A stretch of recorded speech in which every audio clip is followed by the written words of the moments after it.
Good morning, good morning, good morning. I think it's the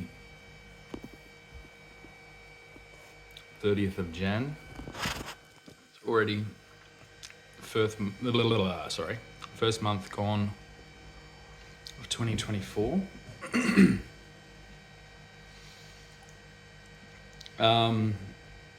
Still in the same position.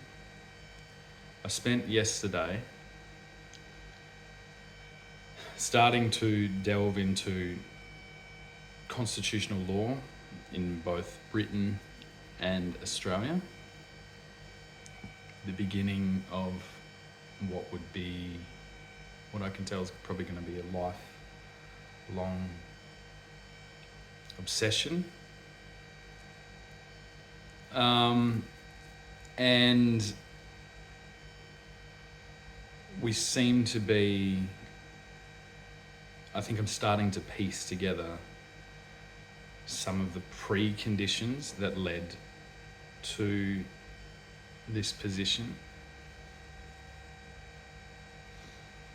And we're in, basically, to put it bluntly, we're in a position in the middle of adapting our historic frameworks that have kept us somewhat stable. It doesn't take much. One of the biggest eye-openers for me, this is where I started coming across this, because I live in Western Australia and I live an hour north of Perth, and Perth's not a very big city. It's I now know. My father used to tell me that, and I was like, nah, Perth's big. But Perth is like a little outback hamlet compared to the cities over east. And one of the biggest things that differentiates, that I saw in Perth compared to the east, is infrastructure. This kind of even applies to Tasmania, which I've been to, not in 17 years. Which that sounds a lot. That 17 years has gone by like that. But even the infrastructure in Tasmania, for its size, just had a different type of thing. And the reason for that, I think, is because Perth is basically built in a giant sand kind of pit. It's a strange, we have a strange landscape here. It's very flat. There is a massive absence of rock or landscape landscape features. And we have the major thing is we have a serious lack of protected water. It just is almost non-existent for the coastline as large as what we have.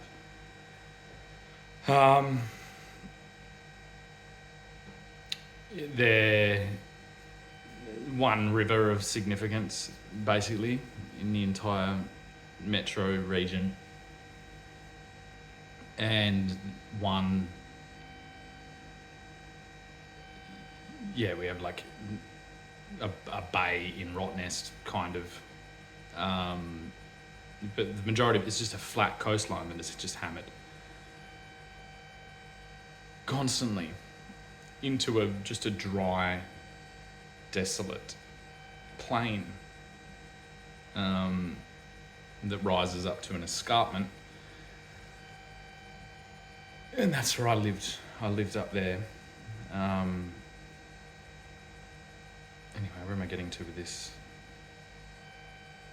That infrastructure, when I witnessed, and I'm kind of terrible with names. I have my memory works in a very strange way. It is quite good, but it is dependent on being activated. And it is more like photographic, right? And words and names I have, and always have had a lot of trouble with. And you can see how this would have put me in a disadvantage in our current schooling system, because my intelligence just operated in a different way. As soon as I got into a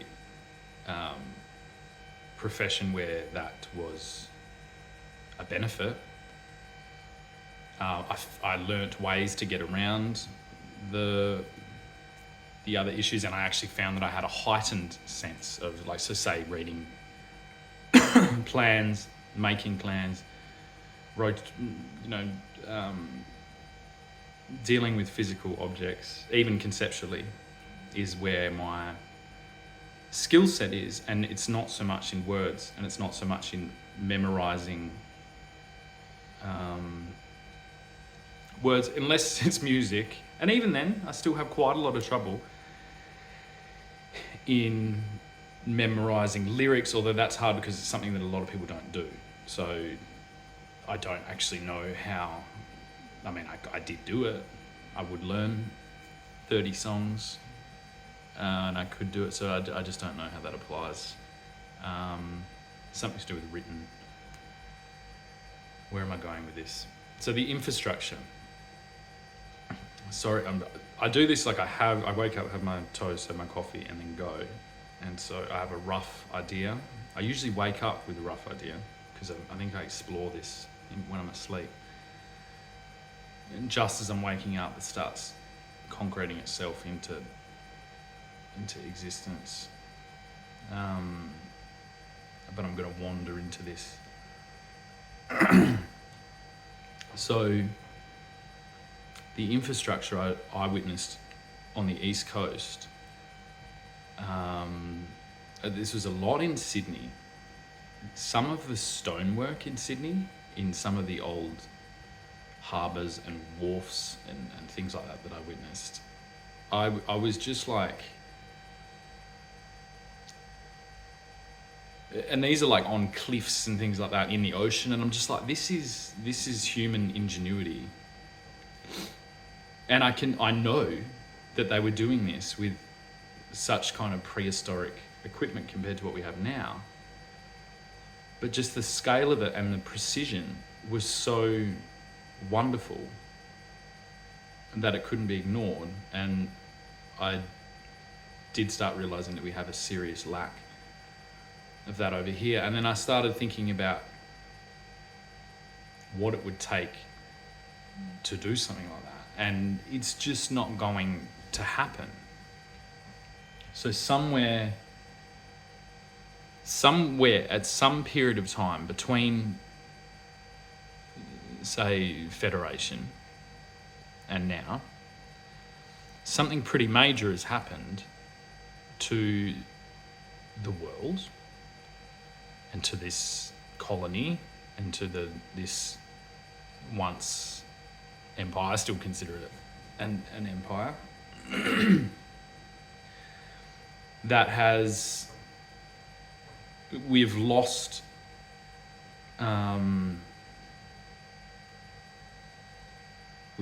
the ability to complete or to pursue or to even envision anything larger than just our own kind of interests. And we seem to just be either cobbling together to maintain some type of illusion of history, and at the same time attacking history, and then now just kind of creating these very, like, everything has to fit into like maximum 2 years to be accepted, because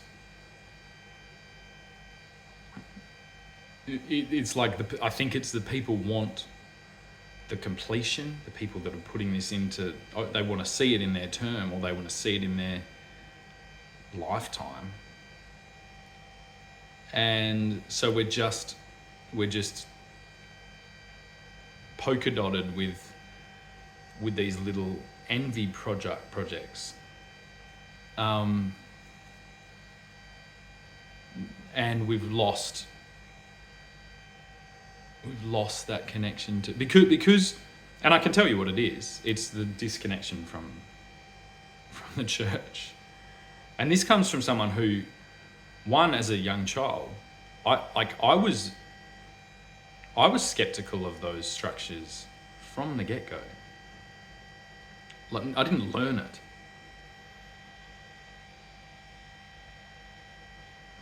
I maybe absorbed it from somewhere. I'd probably look at The Simpsons. But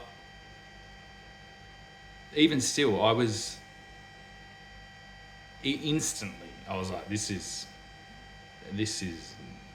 a scam. And so it surprised me a lot when I landed in that for comfort and guidance, by being put in a position where I'd come into such conflict with the disconnected harshness and the out of control selfishness that had kind of overtaken what I was like, well, I've always got just the world. And then I was like, ooh, the world's gone fucking disgusting. And so that's a position where you don't. So I was like a fork in the road. It's like I had two guides on that journey.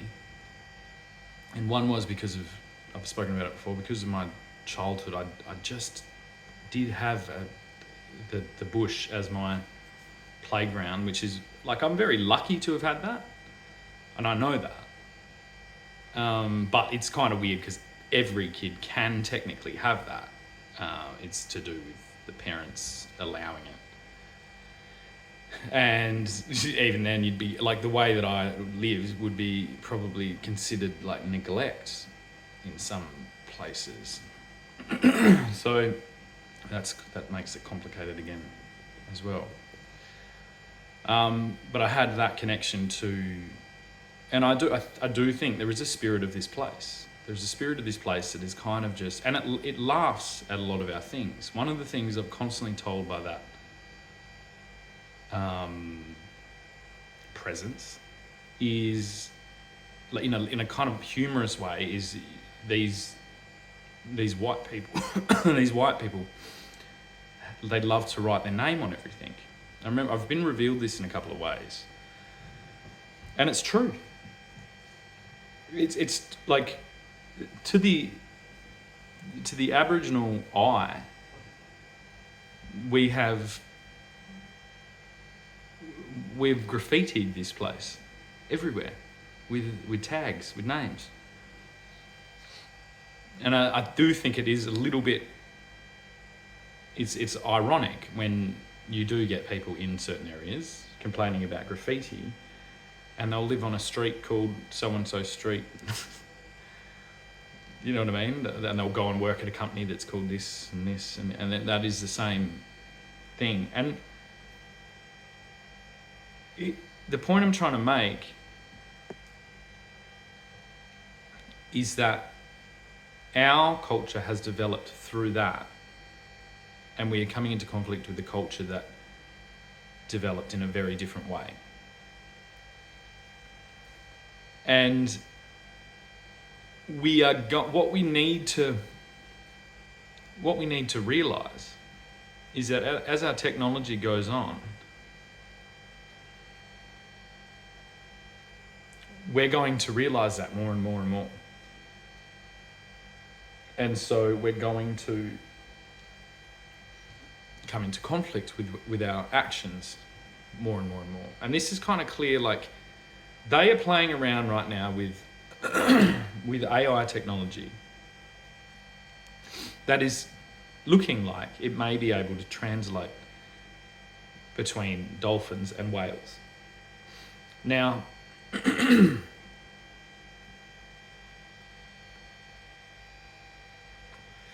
human beings, over the last, pretty much forever actually, we've had a reverence for these creatures. It is still very horrific to hunt dolphins and certain whales. And we're coming so far out of that. And so we can kind of, it's like, can we imagine, say that happens, the potential that we're going to come into conflict with another species, accurately being able to tell us that we are absolute cunts, is quite high. And that is going to be, do you know what I mean? A moment.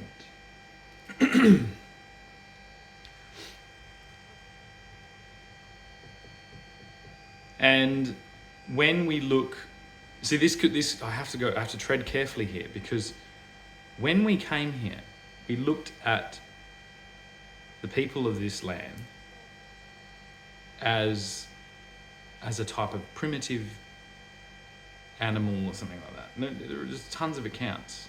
Even me, it's like, it sticks in my throat a little bit, because it just was. And we are not as far removed from that as you would like to think.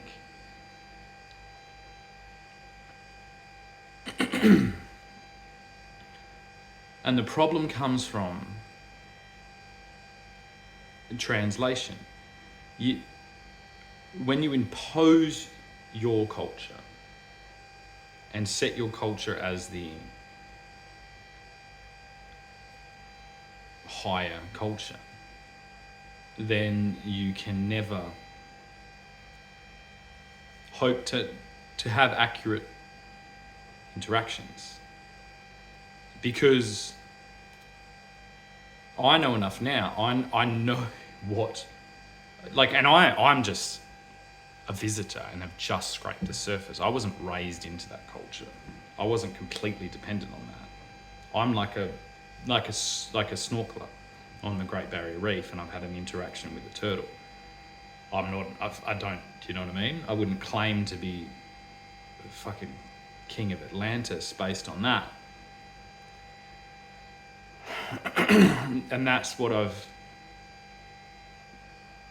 had with this culture. And not actually, it's not so much to do with the people, because most of the people I've met, most Aboriginal people, they're on the opposite.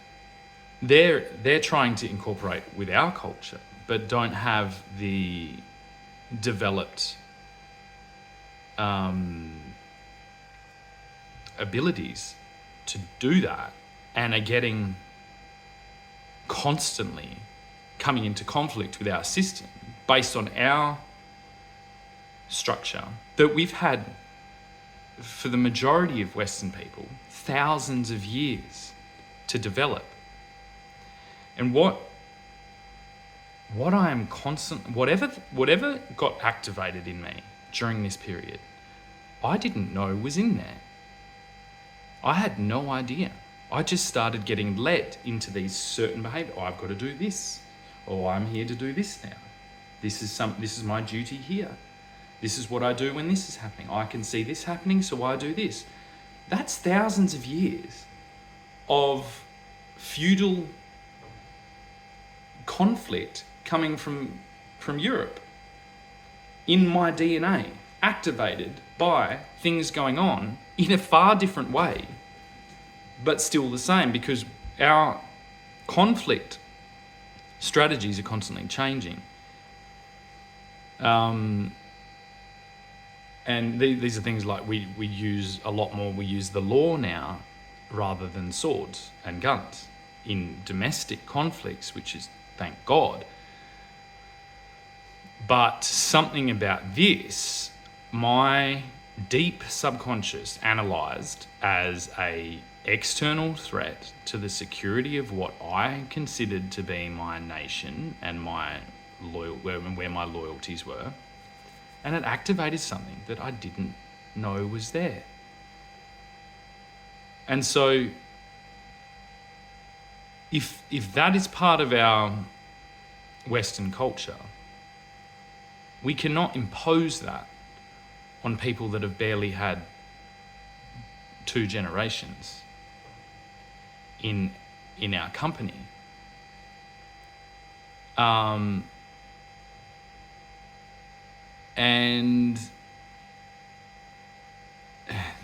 this is kind of, this is the mess that we're in. And I only am now aware of it because of this activation of something that I didn't know. It's like, we don't fully understand what we are. We don't fully understand how we organize. We don't fully understand anything to do with ourselves. And the fact that we've got just this collection of people on this land which has no history. The history is a chalk drawing on the bitumen compared to the history of other regions. And so with these conflicts bubbling up, there is such a high potential for out of control conflict domestically that it is starting to get extremely worrying.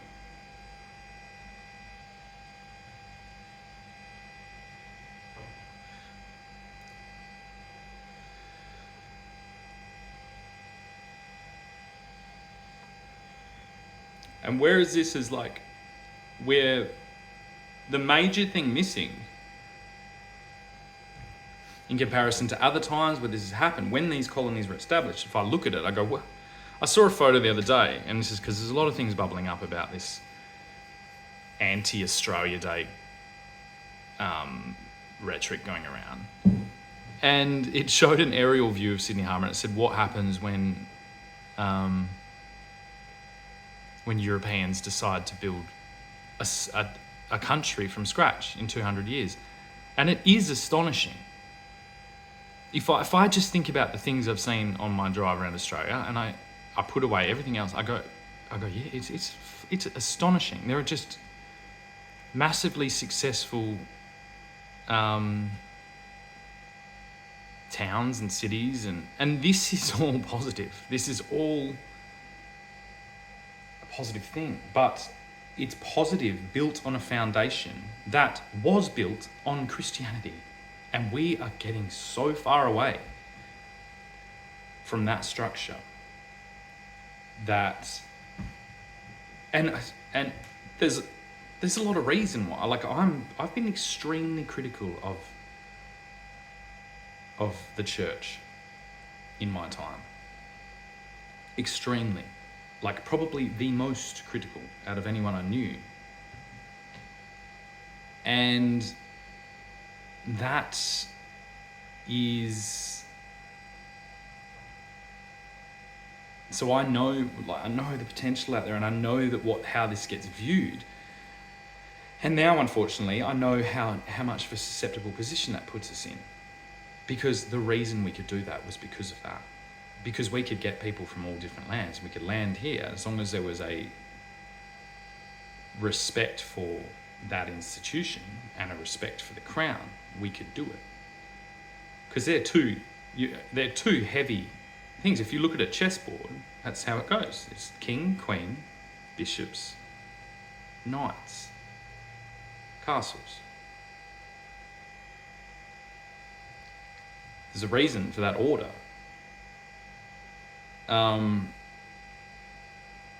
And what we are devolving into is some type of societal experiment that is trying to be imposed on us, whether that structure is non-existent, is disappearing, And it's not clear, like we don't have a clear replacement. The replacement is,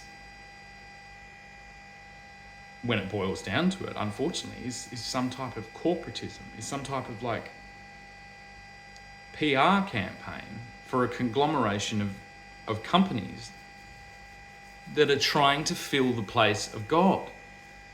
And what you've got to understand about a king, especially from European descent, is yes, there's a king there, but that king there is put there by God. The whole structure is a Christian arrangement. Our constitution is a Christian arrangement. It literally says in it that if, in the absence of something here, then you go by the word of the Bible. And this brings me to the main topic of where I wanted to get to. I'm just going to have a sip of coffee so I can get my brain operating high enough.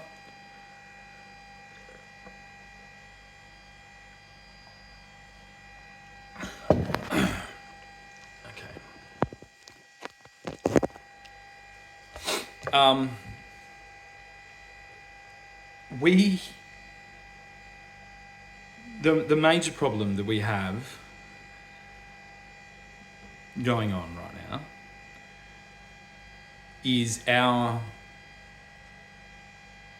interaction, and this is at every point, every conflict I'm coming into is to do with this, and it's marriage. And it's where, so our constitution was written with the Bible as its point of reference. And what we are coming into is we have now a government that is trying to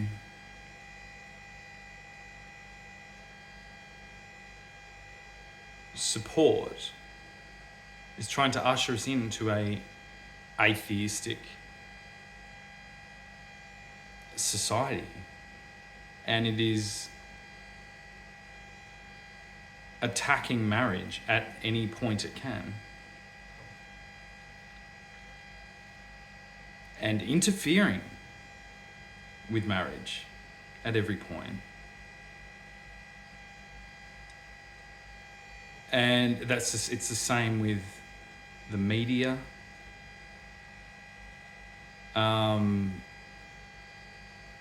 It's the same with finance. It's the same with our online content communities and things like that.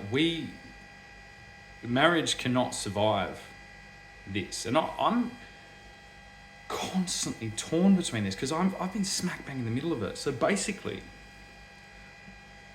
what my point is I'm trying to make is something has gone wrong in that, and I have been critical of women in this. It's obviously not just women. It's a problem with our culture, and some would say it's our cultural evolution, and I'm like, well, where is that cultural evolution getting to? The reason we have marriage is it is a protection mechanism for children. And I think there's a loss of, from my point, like structure. I would, at any other point in my life, sorry, not in my life, in my history, in my last 1,000 years of human history, I would be the head of my family, and I would be leading that family and making decisions about where that family is going. I am not there.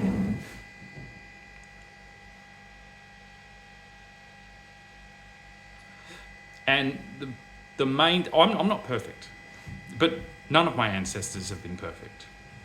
Trust me, and in a lot fucking worse ways than what I am, and dealing with at least a consistent culture. I'm not perfect, dealing with a culture that has flipped completely on its head. And I'm observing the absolute out of control nature of that and trying to bring awareness to the fact that, hey, maybe that's on purpose. Because I can leave. Yeah, I can. One, where am I going to go? There are probably places I can go. But what are you going to all do? You've already shown that you can't. Like, every step, every interaction where this has been removed, where my power over that institution has been removed. And it's not about me having power, because I don't exhibit any power. Like, maybe this is part of it. It's like, I try to do things and they don't work, and they structurally don't work, and they have the backing of the government to not work. And then so it comes into a conflict where I'm in conflict with the government onto what I believe is an attack of my constitutional right to guide my family as the head of my family. And that conflict between my perceived threat, my desired direction of that family, is coming into conflict with a government that is not solvent. It is operating on credit. It's operating in fiction and fairy tales and daydreams of nothingness, and is bribing the members of my family that would be dependent on me to in turn attack me. And I just want to know where we're at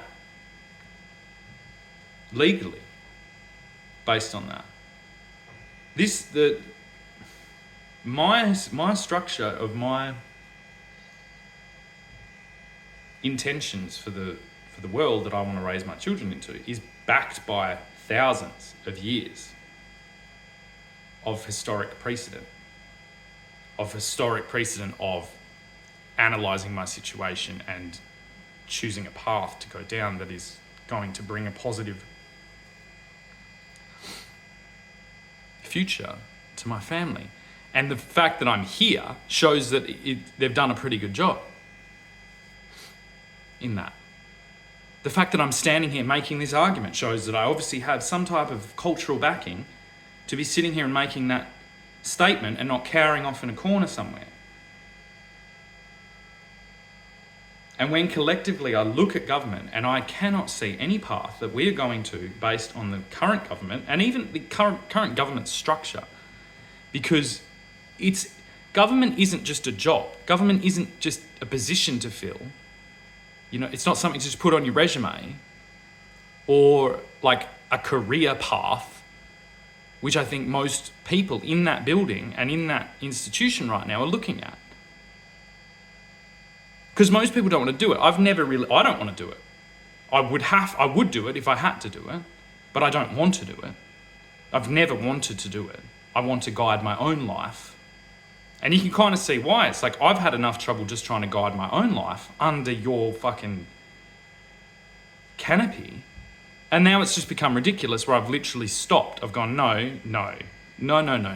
Because I know that if I expose my finances and expose what you will do next, that I'm exposing slavery. And the problem is, I'm exposing slavery in someone that has an inheritance of a couple of $100,000. So if I'm exposing that, what the hell is going on to everyone else? And there you go, constitutional law. You have allowed predatory lenders, predatory media, predatory information systems and technology to come in and enslave your population. You are not at all in authority of this land. At a scale that is so terrifying It is going to bring us into direct conflict. And this is every institution. This is every bank in Australia. This is every lending fund. This is everyone. And we have a structure piled upon that is going to undoubtedly bring us into conflict, because we have no way to walk through that needle, to keep going down that path. And you continue to take us down that path.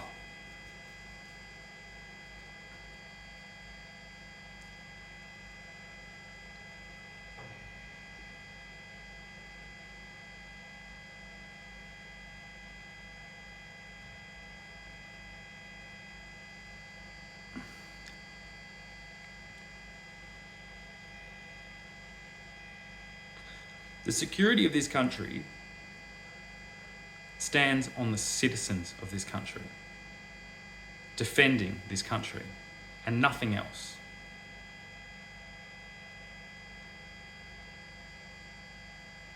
And it seems to me like I can't help but notice, it's like, if you have brought this threat into our land and supported this threat and perpetuated this threat, one, you should be considered just, you are not even members of it. You are some floating corporation floating around with a lot of media trying to retain power that you now clearly, by that example, don't have anymore. You have brought just massive threat to our country, to our shores.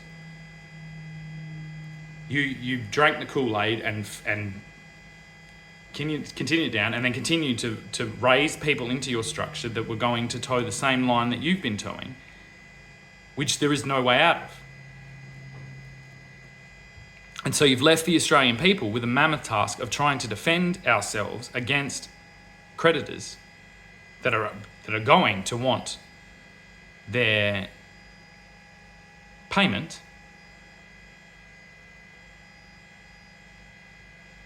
And this is where, this is the mature, responsible way to deal with this as a collective. And we can only make that argument by bringing our very government into the spotlight and exposing their misdeeds. And from that point, we can say, hey, we're a pretty formidable population here. We know this land. Do you know what I mean? We will fight to the death. Then we can go to our creditors and go and seek terms to independently work our way out of whatever this is. But we cannot continue to do that with that institution leading us further and further down that hole.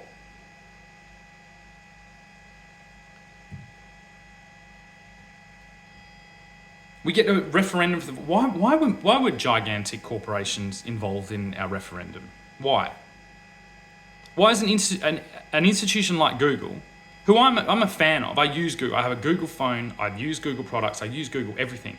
Why on earth was there that company involved in our referendum to do with our constitution at all? Why was a company that extracts something like close to 10, 15, 20% of almost every purchase online in this country without tax? So, you know what I mean? We replaced the Yellow Pages, which was a local company that made a phone book, into a global company that did that. But even worse, because it created a new dimension to sell, a guaranteed way to sell, and it extracts 10, 15% of every purchase online without tax. Why was that institution fucking around with our constitution and the election based on our constitution, a referendum? Willingly, by our Prime Minister. Did our Prime Minister position them, or did they position you? What's going on there? Why is that interest involved in our constitution to do with an Indigenous people that we have a very precarious relationship with, that would always be precarious, that is the same precarious nature of the American equivalent that is not being dealt with? So why is Google coming in and fucking with our referendum? Why aren't they worried about if Google's an American company? You know what I mean? Let's give California back to the whatever tribe owned California. You're not doing that. You're coming and interfering on our land with our government. And our government let it happen. And every point of this is the same. How did a pharmaceutical company come in between families?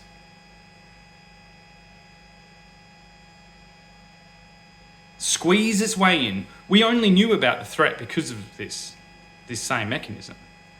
So we know about a threat. Then they have the solution for the threat, and the solution for the threat created more of a threat by division. Trust me, you're more likely to die right now from a bullet than you are from COVID. And you were always more likely to die from a bullet than you were from COVID. You're more likely to die from being put in a concentration camp, historically, than from COVID. You're more likely to be enslaved or captured by some foreign entity than you were to die from COVID. So why was that not a threat that was brought to the Australian people? Because this is the structure. We don't have government. We have a collection of self-interested individuals who have weaseled their way into a house that was built to support the greater good of this country, who are making deals left, right and centre with anyone they can to try and get through what I'm seeing as an incredibly dangerous period coming up ahead. And there's no eye to solutions. It's like we are a collective nation. We can be a collective nation. We have been many, many times before. We have still have the historical seeds there to unite a country and to make an arrangement with whatever position we actually are in. But we need to know what position we're in. We can't keep getting led off with Albanese's fucking beanstalk, which is what it is. And where did he get those beans from? I think we all know now. Where do they all get it from? The whole thing is poisoned, bar a few people actively fighting back against it. Because what's happened is we went off track of our historical precedents for running a country and for running a nation, and we got into some type of financial mess in which the government made deals with financial entities to provide people with what they've always wanted. And so we're left with however many million people live in this country. We're left with a million people trying to be the monarch, and we have no monarch. We have no sovereign. We have the sovereign, which is why I'm appealing to that. That is our only hope as far as I'm concerned. That is the only point we can negotiate this from.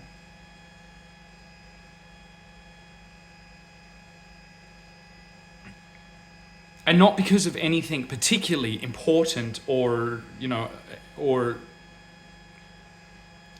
that's not how it works. It is just the structure. It is a structure that is stable purely by its nature. Have a look at it. It has got through the most traumatic times in history, and it will do again. Google has existed for the last, 15, 20 years? With basically the largest cheat code you could ever imagine in history. And they do you know what I mean? They are kind of being okay, but we need to sit and have negotiations with all of these entities on what level of intrusion into our lives is acceptable and what isn't. One thing I've noticed lately, I've gone to search for Jordan Peterson videos on YouTube.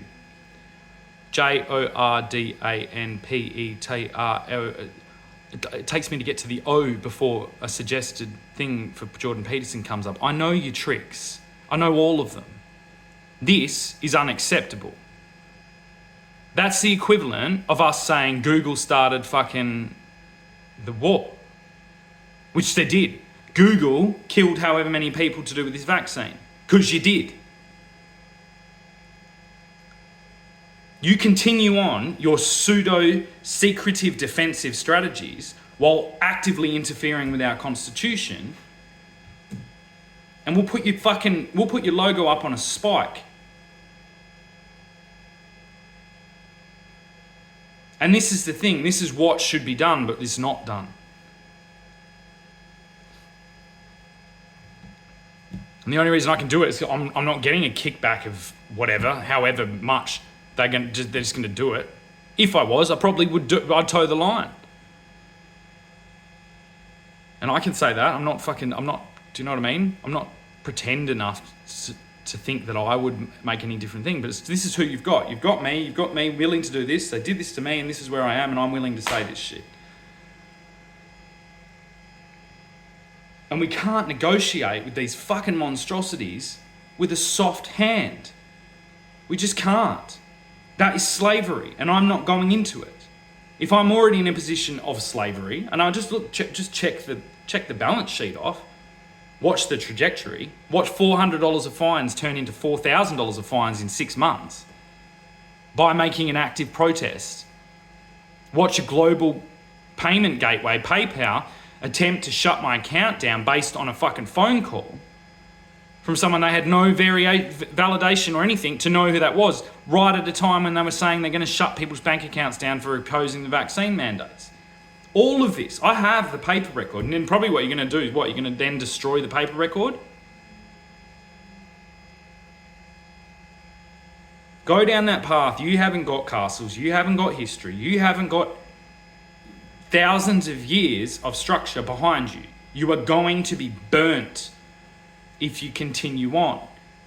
There needs to be some level of acknowledgement of the fuckery that you have fucking put on these people and the ways that you are doing it.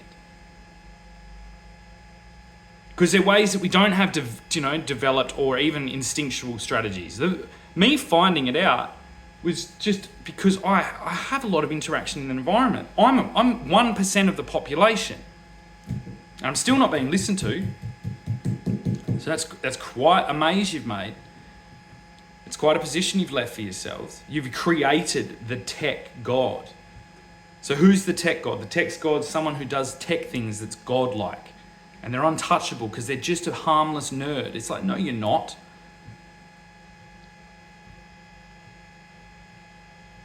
All of you, the fucking Wizard of Oz, dealing with something that is incredibly easy compared to anything else because you're dealing with something and you're just hiding behind the scenes and fucking with people.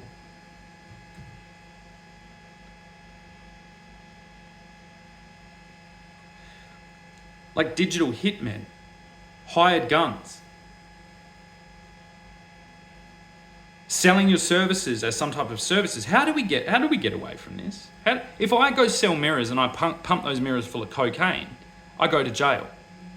So why? Because what am I doing? I'm pretending to sell a product and smuggling another product. That's what you're doing. You're pretending to sell a product, which is Facebook and Instagram, and you're shipping propaganda to the highest bidder.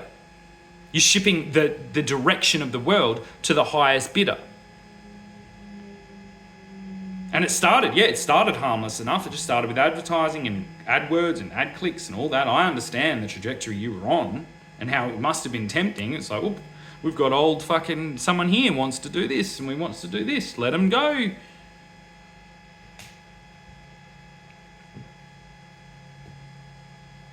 What we don't have is the structure that isn't filled with that.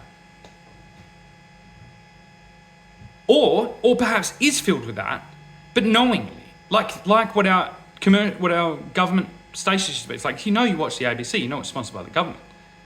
And now the ABC's just jumped on board because they've been conditioned by the online world that all these things is the direction that we're going, but they're not unawares that has billions of dollars spent into them having that perception. And this is what I'm saying. As soon as those things, with those distribution devices, Instagram, Meta, YouTube, Google, as soon as they became out like hitmen, propaganda outlets to the highest bidder, in ways that you know what I mean? You can pick up a paper and go, this paper has a bias. You can't do that. They have a monopoly on the entire structure. And that's a monopoly in one region. If one region has a monopoly, it's the same as if one, you know what I mean? And that's where we're looking. That's where the collective global eyes of the world are looking at California and going, why did you fuck with us this much, you fucking pieces of shit? And look in your own backyard.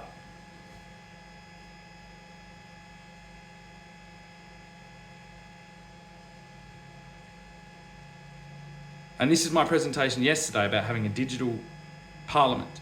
We need something, the equivalent to any arms defense force, to pinpoint, to corral any type of this shit, to document every single point that this is being done, and to hand fines to them, like they're fucking speeding down Mitchell Freeway at 160 kilometers an hour, because it's far worse than that.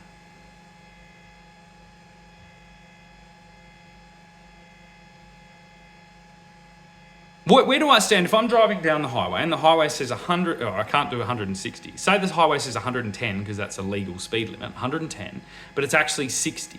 Someone has fucking put a sign there that says 110. And the cops pull me up and I go, righto, they said 110, I was going 110. And they're like, no, it's 60. And then we go back to it and it says 110. That'd let me off, yeah? And this is what we're in, globally. But there's no one policing it. So who's the criminal there? The person who changed the sign. How do we find them? We can't. It's very hard to find them, isn't it? But unfortunately, this tracks back to a couple of organisations who are going around and changing the signs. And we can prove it. And you're going to stop now, which is great. As soon as we had a force to oppose it, you're going to start stopping. And you're going to start covering your tracks. But that's going to leave fucking evidence as well.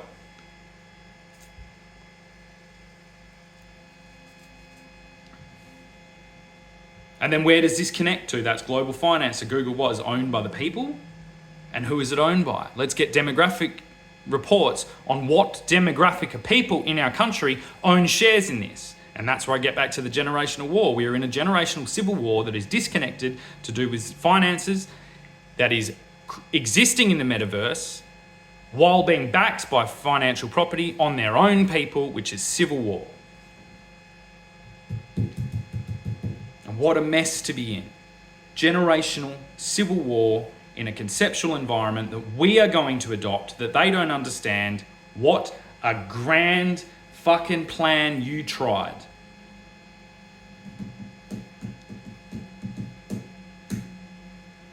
But once you pull all the threads back, you end up at one fucking place. So who is in control of that region?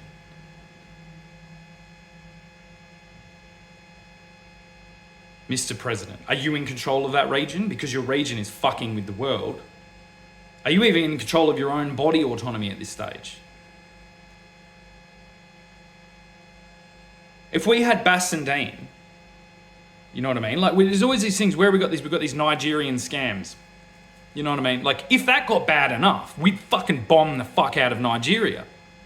It's too disconnected and they're fucking in shacks and shit like that.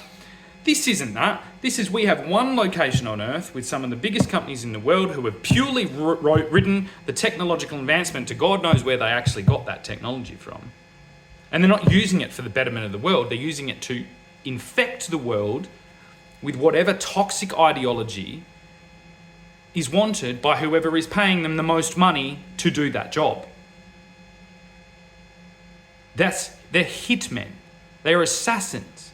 They are cultural assassins.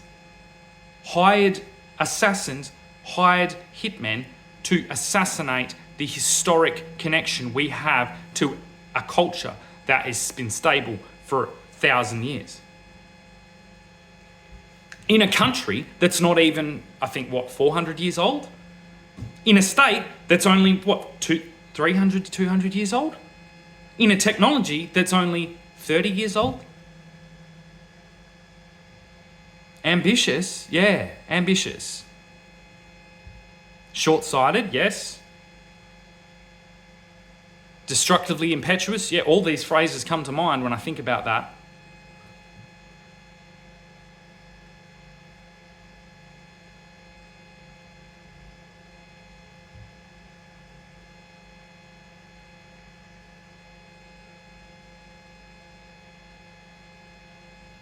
This is how we balance our debts. We string up the people responsible.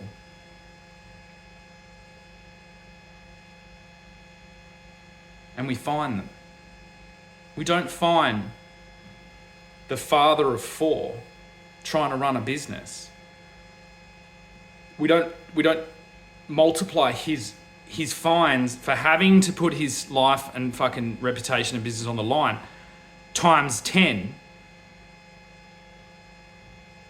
and ignore him for making that statement when he has a clear line historically back to the very institution that is sitting at the top of this Commonwealth in broad daylight.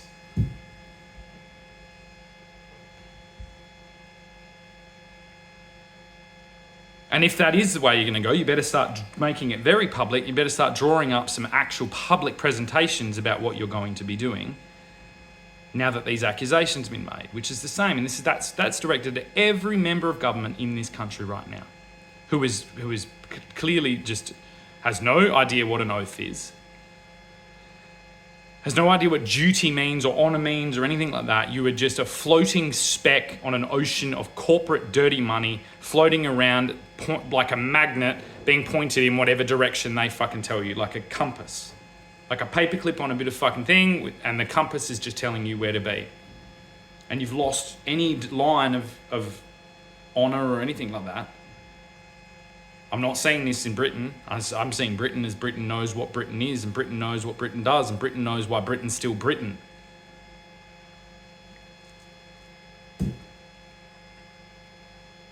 And if these challenges want to be made, then make them. And we will then, as a collective people of that country, of Scottish, Ireland, Welsh, English descent, will decide how to act on this territory based on that mutiny of that structure.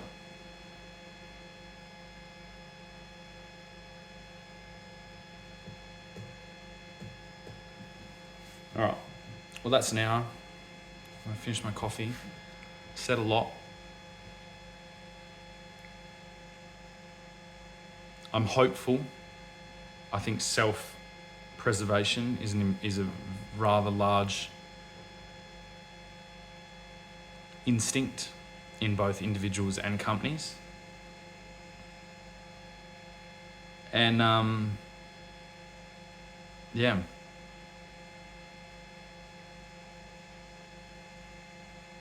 I look forward to seeing how this is going to play out.